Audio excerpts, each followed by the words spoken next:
अतस्तयोर्वधार्थाय ज्येष्ठं रामं प्रयच्छमे लक्ष्मणेन सह भ्रात्रा तव श्रेयो भविष्यति।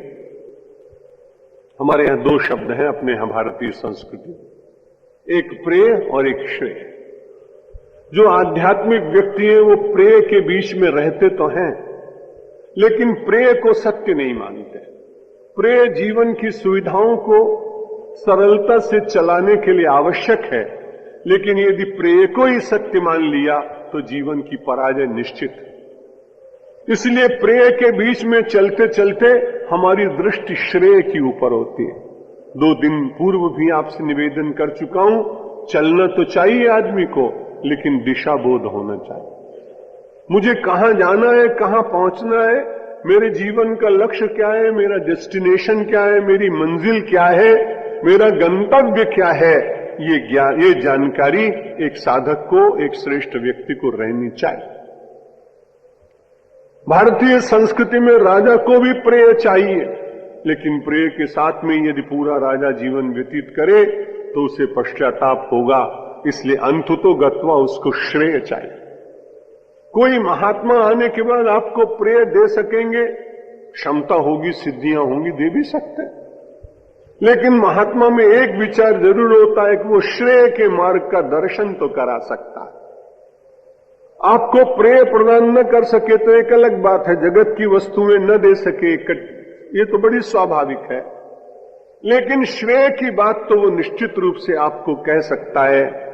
इसलिए उन्होंने कहा, यज्ञ में बाधा डालने वाले उन राक्षसों का विनाश करने के लिए मैं आपसे एक ही प्रार्थना करता हूं, एक ही बात कहता हूं, ज्येष्ठम रामम प्रयच्छमे, अपने ज्येष्ठ पुत्र राम को मुझे दे दीजिए।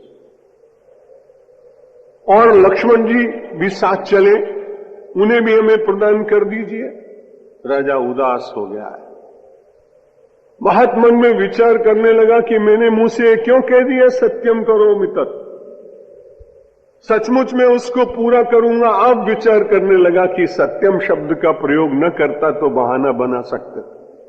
हम सब लोग बहुत समझ के बोलते हैं, डिप्लोमेसी दुनिया में बढ़ती जा रही, कूटनीतिकता लोगों में बढ़ती जा रही है, अपने शब्दों का अर्थ कब कैसा करना है ये राजनीति के लोग आप लोगों को पूरी तरह से रोज सिखाते हैं। लेकिन राजा दशरथ ने विचार किया कि नहीं, मैंने तो मुंह से कह दिया कि मैं सत्य करूंगा, जो आप कहेंगे वो करता हूं, उसी तैयारी में। जब वो विचार में पड़ गए तो विश्वामित्र जी महाराज मन की बात जान गए।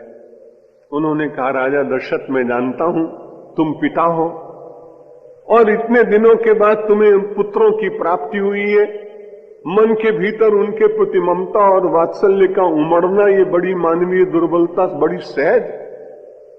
लेकिन एक बात मैं तुमको कहता हूं, यदि तुमने इन दोनों को मुझे मेरे साथ भेजा तो तुम्हें जो प्राप्त होने वाला है वो बहुत श्रेष्ठ है।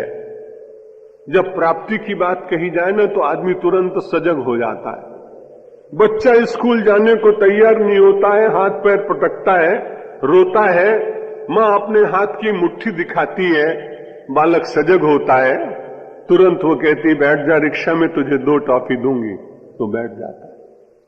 कोई संसार में प्राप्त की बात सुने तो उसका मन सजग हो जाता है। यहां पर राजा बहुत उदास है, विश्वामित्र ऋषि हैं, इसलिए मन को पढ़ा और मन को पढ़ने के बाद उन्होंने कहा, राजन चिंता मत करो, श्रेयो भविष्यति, तुम्हारा इसमें परम कल्याण होगा। क्योंकि प्रेम में तो जी रहे थे वो। राजा के पास किसी चीज की कमी तो होती नहीं। इसलिए चौथेपन में पहुंचने के बाद तो आदमी को प्रेय की नहीं होती।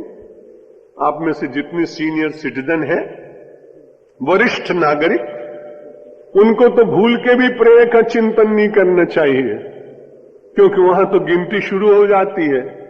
उल्टी गिनती नहीं शुरू होती, लेकिन गिनती शुरू हो जाती है। हमने अधिकांश रूप से श्रेय का ही चिंतन करना चाहिए। हमने विचार किया कि राजा दशरथ को विश्वामित्र जी महाराज ने, अभी उसने सत्संग नहीं किया, उपदेश नहीं सुना, कोई शास्त्र का परामर्श नहीं किया, विमर्श नहीं किया, इतने प्रसन्न होने के बाद इतने ही क्षणों में प्रसन्न होकर राम को और लक्ष्मण को मुझे दे दो और तुम्हारा श्रेयो भविष्यति, तुम्हारा परम कल्याण होगा।